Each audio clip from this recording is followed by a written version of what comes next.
वसुदेवसुतं देवं कंसचाणूरमर्दनं देवकी परमानन्दं कृष्णं वन्दे जगद्गुरुं श्रीकृष्णं वन्दे जगद्गुरुं श्रीकृष्णं वन्दे जगद्गुरुं। तुलसी विवाह और भीष्म पंचक व्रत की विधि एवं महिमा। ब्रह्मा जी कहते हैं, कार्तिक शुक्ला नवमी को द्वापर युग का प्रारंभ हुआ है, अतः वह तिथि दान और उपवास में क्रमशः पूर्वाव्यापिनी तथा प्रहाव्यापिनी हो तो ग्राहक है। इसी तिथि को मनुष्य शास्त्रोक्त विधि से नवमी से एकादशी तक तुलसी के विवाह का उत्सव करे तो उन्हें कन्यादान का फल होता है। पूर्व काल में कनक की पुत्री किशोरी ने एकादशी तिथि में संध्या के समय तुलसी के वैवाहिक विधि संपन्न की थी। इससे वह किशोरी वैधव्य दोष से मुक्त हो गई। अब मैं उसकी विधि बतलाता हूँ। 1 तोला सुवर्ण की भगवान विष्णु की सुंदर प्रतिमा तैयार करावे अथवा अपनी शक्ति के अनुसार आधे या चौथाई तोले की प्रतिमा बनवा ले। फिर तुलसी और भगवान विष्णु की प्रतिमा में प्राण प्रतिष्ठा करके स्तुति आदि के द्वारा भगवान को उठावे। पुनः पुरुष सूक्त के मंत्रों द्वारा षोडशोपचार से पूजा करे। पहले देश काल का स्मरण करके गणेश पूजन करे, फिर पुण्यावाचन कराकर नंदी श्राद्ध करे। तत्पश्चात वेद मंत्रों के उच्चारण और बाजे आदि की ध्वनि के साथ भगवान विष्णु की प्रतिमा को तुलसी के निकट लाकर रखे। प्रतिमा को वस्त्रों से आच्छादित किए रहे। उस समय भगवान का इस प्रकार आवाहन करे, भगवान केशव आइए, देव मैं आपकी पूजा करूँगा, आपकी सेवा में तुलसी को समर्पित करूँगा, आप मेरे संपूर्ण मनोरथों को पूर्ण करें। इस प्रकार आवाहन के पश्चात 3 बार अर्धपाद और विष्टर का उच्चारण करके उन्हें बारी बारी से भगवान को समर्पित करें।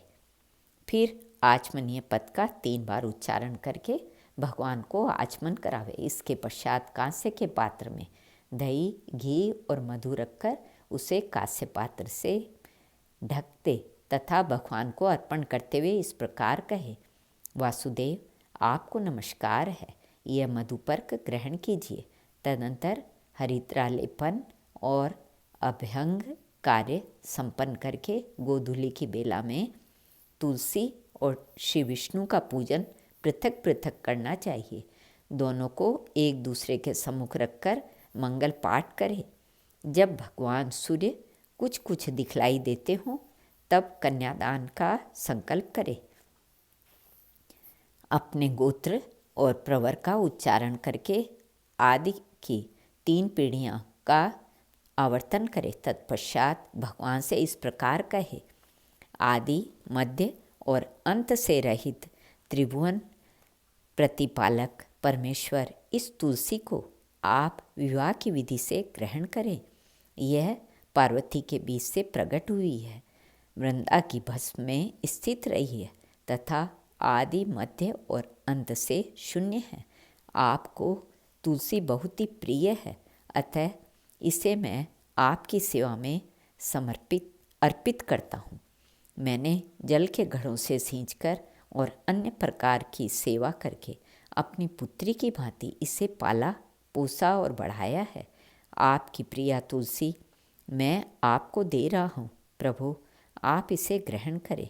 इस प्रकार तुलसी का दान करके फिर उन दोनों तुलसी और विष्णु की पूजा करें। विवाह का उत्सव मनावे। सवेरा होने पर पुनः तुलसी और विष्णु का पूजन करें। अग्नि की स्थापना करके उसमें द्वादशाक्षर मंत्र से खीर, घी, मधु और तिल मिश्रित हवनीय द्रव्य की 108 आहुति दे। फिर स्विष्टकृत होम करके पूर्णाहुति दे। आचार्य की पूजा करके होम की शेष विधि पूरी करे। उसके बाद भगवान से इस प्रकार प्रार्थना करे, देव प्रभु आपकी प्रसन्नता के लिए मैंने यह व्रत किया है। जनार्दन, इसमें जो न्यूनता हो वह आपके प्रसाद से पूर्णता को प्राप्त हो जाए। यदि द्वादशी में रेवती का चौथा चरण बीत रहा हो तो उस समय पारण न करे।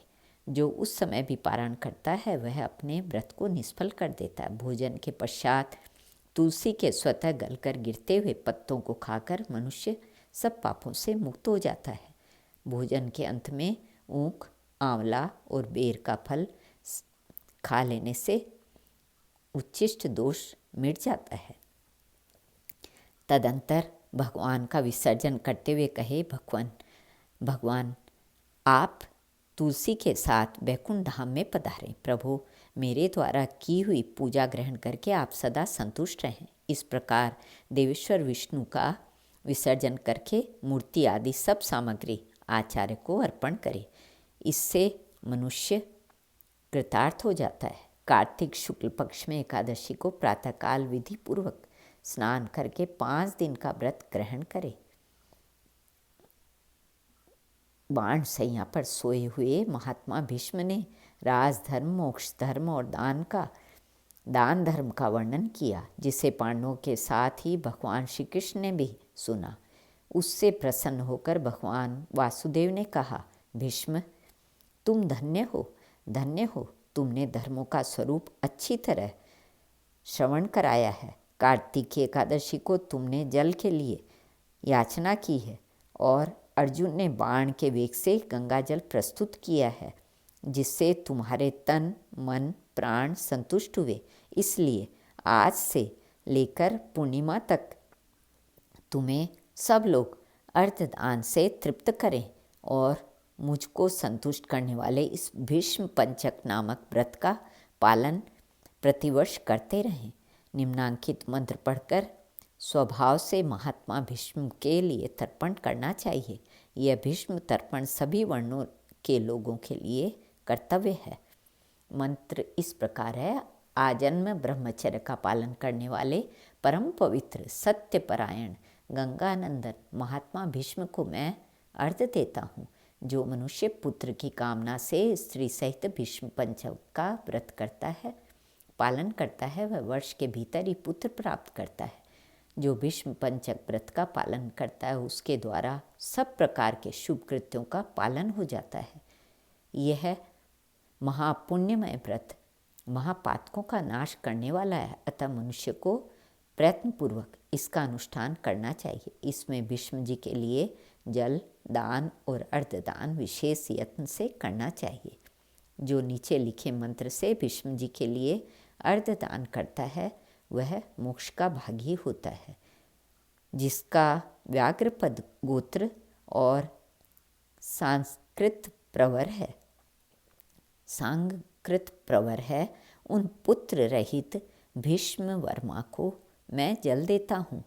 वसुओं के अवतार संतनु के पुत्र आजन्म ब्रह्मचारी भीष्म को मैं अर्घ देता हूँ। पंचगव्य सुगंधित चंदन के जल, चंदन, उत्तम गंध और कुमकुम के द्वारा भक्तिपूर्वक सर्व पाप हरि श्री हरि का पूजन करे। कपूर और खस मिले हुए कुमकुम से भगवान गरुड़ ध्वज के अंगों में लेप करे। सुंदर पुष्प एवं गंध धूप आदि के द्वारा भगवान की अर्चना करे। 5 दिनों तक भगवान के समीप दिन रात दीपक जलाकर आदिदेव भगवान के लिए उत्तम से उत्तम नैवेद्य निवेदन करें। इस प्रकार भगवान की पूजा अर्चा, ध्यान और नमस्कार के पश्चात ओम नमो वासुदेवाय देवाय इस मंत्र का 108 बार जप करें। फिर घी मिलाए हुए तिल, चावल और जौ आदि के द्वारा स्वाहा विशिष्ट षडक्षर मंत्र ओम रामाय नमः मंत्र से आहुति दे। इसके बाद सायं संध्या करके भगवान विष्णु को प्रणाम करे तथा पूर्ववत मंत्र जप कर धरती पर ही शयन करे। भक्तिपूर्वक भगवान में ही मन को लगावे। व्रत के समय बुद्धिमान पुरुष ब्रह्मचर्य का पालन करते हुए पाप पूर्ण विचार तथा पाप के कारणभूत मैथुन का परित्याग करे। शाकाहार तथा मुनियों के अन्न से निर्वाह करते हुए सदा भगवान विष्णु के पूजन में तत्पर रहे। रात्रि में पंचगव्य लेकर भोजन करे। इस प्रकार भली भांति व्रत को समाप्त करे। ऐसा करने से मनुष्य शास्त्रोक्त फल को पाता है। स्त्रियों को अपने पति की आज्ञा लेकर पुण्य की वृद्धि करनी चाहिए। विधवाओं को भी मोक्ष सुख की वृद्धि के लिए व्रत का अनुष्ठान करना चाहिए। पहले अयोध्यापुरी में कोई अतिथि नाम के राजा हो गए हैं। उन्होंने वशिष्ठ जी के वचन से इस परम दुर्लभ व्रत का अनुष्ठान किया था, जिससे इस लोक में संपूर्ण भोगों का उपभोग करके अंत में वे भगवान विष्णु के परम धाम में गए। इस प्रकार नियम, उपवास और पंचगव्य से तथा दूध, फल, मूल एवं भविष्य के आहार से निर्वाह करते हुए भीष्म पंचक व्रत का पालन करें। पौर्णमासी आने पर पहले के समान पूजन करके ब्राह्मणों को भोजन करावे और बछड़े सहित गौ का दान करे। एकादशी से लेकर पूर्णिमा तक 5 दिनों का भीष्म पंचक व्रत समस्त भूमंडल में प्रसिद्ध है। अन्न भोजन करने वाले पुरुष के लिए यह व्रत नहीं कहा गया है। इसमें अन्न का निषेध है। इस व्रत का पालन करने पर भगवान विष्णु शुभ फल प्रदान करते हैं। श्री कृष्णार्पण वस्तु।